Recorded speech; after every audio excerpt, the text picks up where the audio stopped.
Hopefully everybody's had a nice week. We're wrapping it down here. I know everybody's probably excited to maybe get back home to your families and business and what's going on. Hopefully everybody's picked up on this week that we're in a era of grid transition. This grid transition, we like to term it as Grid 3.0. But when we talk about Grid 3.0, it's usually good to go back and talk about how we got to where we are. So this is a nice, simple, event list of what's happening on the grid since the beginning. We started with the Edison-Westinghouse wars, and Westinghouse won the battle because of economics, right? We couldn't put things in everybody's location because, quite frankly, there just wasn't enough manufacturing to produce a grid to do that. So we went through that stage, we start putting things out, we realized, oh, this is pretty expensive stuff. How are we gonna do this? So we developed public utilities. Public utilities then come into play, and we start putting things out. In the 70s, we really ramped up all of our grid and put a lot of infrastructure out in the marketplace. So in the 70s, we formed FERC and we started making rules, FERC orders. We've all heard of them. There's a lot of them. But some of the interesting things that people probably don't know is wind started in 1980. How are we doing integrating that right now, 50 years later? We're all talking about wind now. It's actually been around 50 years. The first EV cars were in 1998. How's the EV infrastructure come in 25 years, right? So that's kind of where we're looking at the grid and what's happening. So one of the things that happened, a couple of years ago during COVID was the IRA. A lot of people called it, anybody know? The green transition. Why is it the green transition? Because of this problem. This problem is a 500 gigawatt demand response needed by 2030. It's now 2024, and we just finished the rules on that last year, kind of. Because you still got to ask the IRS, well, do I qualify? Don't I qualify? When will I get my money? Can I get my money? And also look at this chart. What's one of the things you see on here? A big blue piece, hydrogen. Do we all think we're going to get that much hydrogen by 2030? How much investment will it take to get that much hydrogen by 2030 into the demand response system? I think that's a pretty big problem. So we look at the grid evolution and we look at grid 1.0, 2.0, and 3.0. So we started a long time ago with this grid 1.0, which was pretty simple. And then we go to grid 2.0. So grid 2.0, has everybody heard of demand response, right? So the emergency engines in the marketplace have this nice 10-second startup. So let's do a little exercise on what demand response is in grid 2.0. On the count of 3, we're gonna hold our breath for 10 seconds, which is an emergency startup. Ready? 3.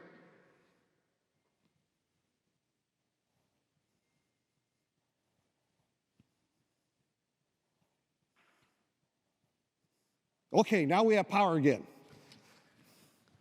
That's demand response with the emergency backup generation. Think that's fast enough to keep everything running in your business? Everybody in here would be leaving those doors right now if we waited 10 seconds. That's where we are. Now bat your eyes. That's 100 to 150 milliseconds. We call that soft load transfer in our industry. That parallel transfer 100 to 150 milliseconds is 10 times slower than what we need according to NERC to monitor the grid. So what does that mean? It means we got a long way to go and a short time to get there. Everybody knows that movie too if you're old. So I compare that to the telephone industry. So let's go look at the telephone industry. So POTS is plain old telephone system. Those of us that are older had copper lines that ran into our homes, and we had a phone system. We went to a wireless system, and that ran on a 48-volt network. The more phones you picked up in your house, the worse the quality got. In the old days, when it was party lines, it went from house to house, and you could listen in on your neighbors. You knew when the neighbor was listening because the quality got worse, right?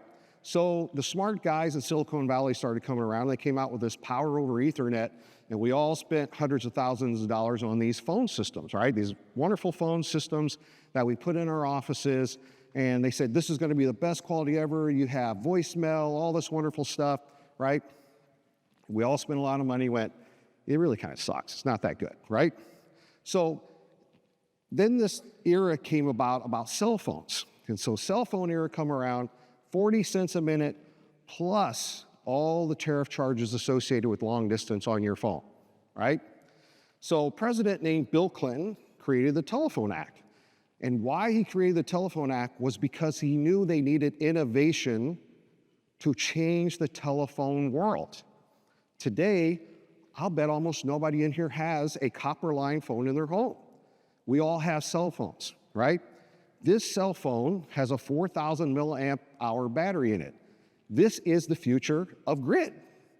The same way we changed the telephone industry is the same metamorphosis the utility industry needs to go through.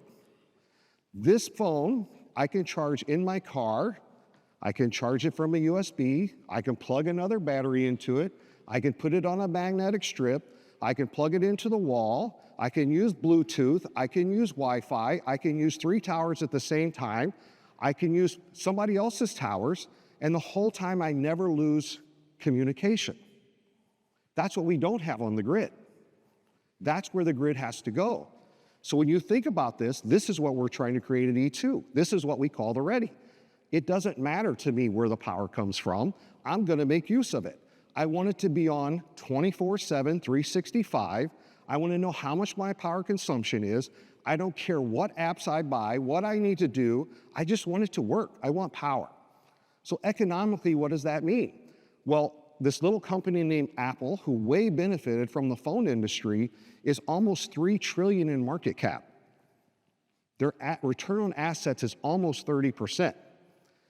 The utility space has been considered the best return on assets for many years for long term because of 40 and 50-year assets that have been available to make a significant return.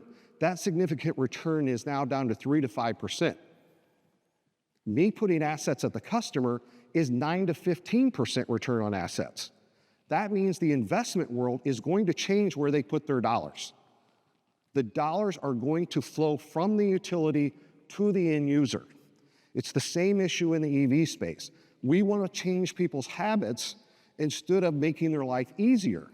If you make their life easier and make it disappear in the background, they're going to be more inclined to buy it.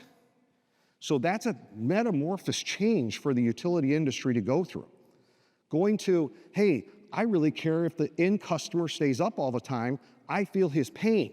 Not, hey, I'm going to use this smart meter to curtail his load and he may not even know it. I'm going to go ahead and make that decision for him because it's the greater good. Well, the greater good doesn't make me money in my business. I need to make money in my business to pay my taxes, which is for the greater good, right? So we will create an economic energy culture that we will have to deal with as a society in the future if we're not careful. You will have people that can afford energy because they'll put it in themselves and be independent, and you'll have the other people who are left behind in the old system, and those people that get left behind will be paying a significant amount more money for that same power that they were paying. The utility bills already are exceeding standards that people want to pay. You're getting to $250 a month for a basic home. That's a significant amount of money for many people in America. So when you start thinking about the utility grid now, start thinking about fintech and utility tech, and it's a 3-time return on assets over the current utility marketplace. So this is what I think it looks like in the future. You know, today, if you look on the left, you see this single infrastructure, right? We had a large power plant, we have a transmission system, and then we have substations with distribution, and we have end users. Well, the crossover point today, I will tell you because I will sell it to you if you want it, 12 cents a kW is the crossover point. The average price of utilities in the United States right now is 14 cents. That means in many parts of the country right now, you can already buy these assets using the IRA tax credit and produce power on your property cheaper than you can buy it from the utility. That's the reality of where we're at. That's the message that we need to get out to people, that the utility has to come to the new mindset. The new mindset is the end customer in the distribution network is where the future improvements are going to come from. So the efficiency in the marketplace is this single power distribution system that we have is 40 plus years old. 50% of the grid is at end of life. It doesn't matter what you think about CO2, we gotta have power. If we're shutting half the power down in the United States, it has to be replaced. How are we replacing it is what matters. Are we going to replace it in the same way we tried to in the past? Or are we going to change and innovate how we derive power to our businesses and our residential and everybody? I believe that solar one day will be cheap enough that the investment capital people will put $5,000 solar systems on your house and you won't need the grid. Because if their return on investment is 2 or 3 years in a system that lasts 20, why wouldn't they do that? So in this end user system, we're going to go just like the cell phone to this end user synthetic bus. And a synthetic bus is different than an inertial bus. We're talking about magnetism when we have spinning reserves. We're talking about reacting to conditional pulses in a synthetic bus. So if you have a synthetic bus with inertia, you really need to, this is where AI starts coming into play. What is the signature, what's happening downstream and upstream so that I ingest enough inertia into the system to stop droop and stop over voltage and make sure I have the right amperage running. That is the future of the grid and where it's going. So it's distributed, redundant. So you're still going to have the big power plant, but you're going to have what Thomas Edison said a long time ago, a whole lot of distributed energy. So one of the keys to this that we focused on is how do you do this without having all these interconnections? There's 2,000 gigawatts of interconnection requests. We all know all those won't make it, but in the end, it's 3.5 to 5 years right now to get an interconnection agreement. We can go back to the slide. How do you get 500 gigawatts of distributed resources online? It's 2024. You have 6 years left with a 3.5 to 5 year interconnection process. It's not possible. We have to think better. We have to be more innovative. And that's the process that we need to get through here for the future of the grid. So if you want to stop by our booth, we'd be happy to have you there. We can walk through what the virtual utility, as we call it. I call it a virtual utility because essentially we're putting everything behind the grid in a substation or at a customer that the traditional utility does today. That's the idea of what I think the future of the grid is going to be like. So if you want to really think about how we can progress this forward, it really is thinking about the demand side with the customer. How do we make the customer happy? How do we make the customer's life easier? And how do we do it cheaper than we do today?